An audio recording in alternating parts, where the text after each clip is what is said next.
The diagnosis of autism has really been around for about 75 years. Around World War II is when it started. That doesn't mean that there weren't people before that time who, if we met them today, wouldn't be given the diagnosis. Even Dr. Lee O'Connor, who was the first doctor to diagnose autism, he's known as the father of autism, would say he didn't discover it. You know, autism is something that was always there. A report that was published in 1848, presented to the Massachusetts legislature by an educator who made a study by horseback, going village to village, looking for the people who were mentally impaired. And we both looked at these descriptions and said, oh my God, mid-19th century Massachusetts, that sure sounds like that guy found autism back then. I think the best thing about looking at the past of autism and seeing how much progress has been made, and seeing how that progress was made because families stood up for their kids and they got them out of institutions, they got them into regular public schools, is that activism works. That's important because the job's really only half done. And the stories are beautiful. They're not just stories for people with autism to read about.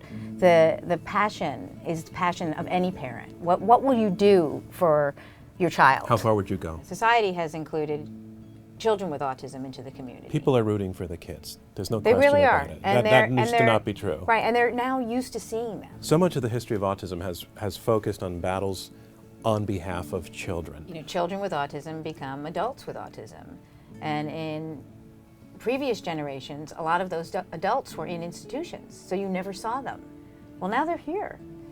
And they need a place to stay. They need a place to live. They need a place to have a life.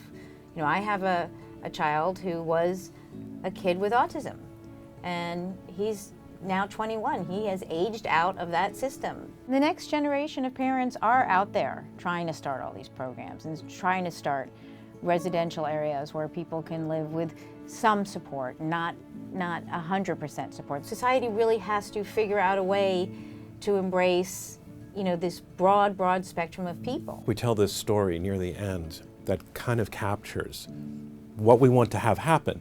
And it was about this boy who was almost a man. He was about 15 or 16 years old on a bus in New Jersey, a public bus.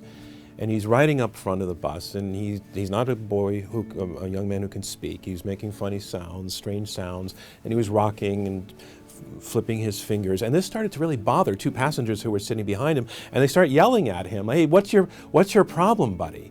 And what these two guys didn't know is that Nicholas was this young man's name. Nicholas was actually in the middle of getting a lesson on how to ride a bus.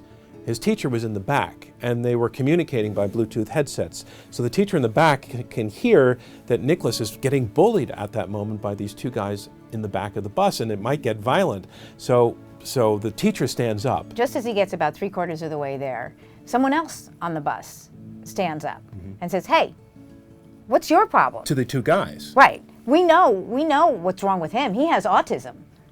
You know, you guys are the ones that have a problem. And the whole bus explodes into applause over this. It was that moment that you want, where that bus, where, you know, everybody kind of had learned to recognize Nicholas over several weeks. That bus was that community. The bus becomes the village. That's where our book leaves off, is the job that has yet to be done. It's a big, big job.